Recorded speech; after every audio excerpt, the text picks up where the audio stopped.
Bienvenue dans l'émission La vérité de l'Évangile avec Andrew Womack, un ministère d'enseignement qui se concentre sur l'amour et la grâce inconditionnelle de Dieu.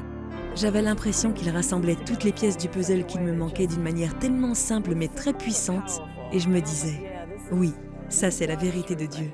Ce n'était pas toujours ce que je voulais entendre, mais je savais que c'était la vérité, et j'ai toujours recherché la vérité. Et maintenant, voilà Andrew. Bienvenue dans notre émission La vérité de l'Évangile. Aujourd'hui, je poursuis mon enseignement sur le thème « Comment préparer son cœur ». Nous en sommes au 4e jour et nous allons le continuer la semaine prochaine. Aussi, nous avons un lot rassemblant nos enseignements sur différents personnages de la Bible. J'ai déjà commencé à parler de David et je continuerai aujourd'hui. J'ai également un livre intitulé « Les leçons de la vie d'Élie ». Et comme je le disais lors de notre première émission, j'ai appris beaucoup de choses des déboires des autres. J'ai tellement appris à travers Élie, à travers David et à travers d'autres personnages que je peux éviter de faire les mêmes erreurs. C'est exactement ce que dit 1 Corinthiens chapitre 10, versets 6 à 11. Tous ces faits sont arrivés pour nous servir d'exemple, afin que nous puissions apprendre à travers eux. Nous proposons donc un lot avec ces deux livres en même temps que cet enseignement sur comment préparer son cœur. Passons maintenant à 2 Samuel chapitre 11 pour parler de la chute de David. Nous avons expliqué comment préparer notre cœur. Je n'ai pas le temps de tout revoir, mais le mot « préparer » signifie que nous le faisons à l'avance. Et nous nous sommes appuyés sur un verset dans 2 Chroniques, chapitre 12, verset 14, qui dit que Roboam fit le mal parce qu'il ne prépara pas son cœur à chercher l'Éternel. J'ai expliqué que préparer signifie faire quelque chose à l'avance et que le même mot hébreu, K-U-W-N, a également été traduit par rassuré, fixé, affermi, établi ou constant dans le psaume 57, verset 7 et dans le psaume 78, verset 8. Le mot préparer signifie donc déterminer, fixer, établir votre cœur. Vous pouvez déterminer à l'avance ce que vous ferez dans une situation donnée. Avant de poursuivre, je tiens à souligner que ce n'est pas quelque chose que l'on fait une seule fois et qui dure pour toujours. C'est un processus continuel. Vous pouvez créer une dynamique. Par exemple, quand vous démarrez en voiture, vous ne pouvez pas partir à 100 à l'heure.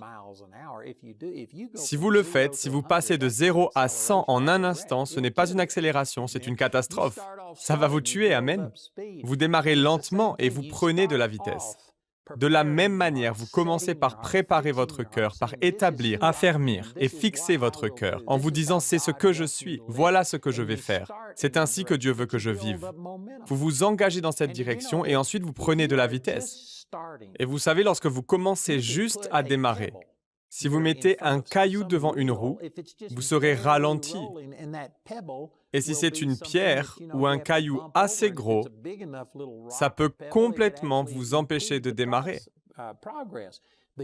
Mais vous prenez un véhicule qui va à 160 km/h et vous placez un caillou ou une pierre devant. Cela peut entraîner une petite secousse, mais je vous garantis que cela ne va pas arrêter le véhicule. Vous pouvez mettre un mur de briques devant une voiture qui roule à 160 km/h et cela provoquera un accident, mais elle traversera le mur. Un mur de briques n'arrêtera pas une voiture qui roule à 160 km/h. Ce que je veux dire, c'est que vous pouvez commencer à fixer votre cœur et à mesure que vous persévérez dans cette voie, vous prenez de la vitesse et vous arrivez à surmonter beaucoup de choses.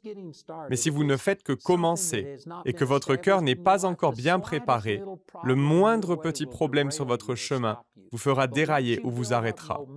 Une fois que vous avez pris de l'élan, je vous assure que vous ne pourrez plus faire demi-tour. Vous ne pourrez pas vous arrêter en un instant. Par conséquent, vous devez non seulement prendre de l'élan, mais aussi maintenir cet élan. Vous ne devez jamais éteindre le moteur et arrêter de préparer votre cœur. C'est ce qu'il s'est passé dans le cas de David. Tout le monde sait que David avait si bien commencé.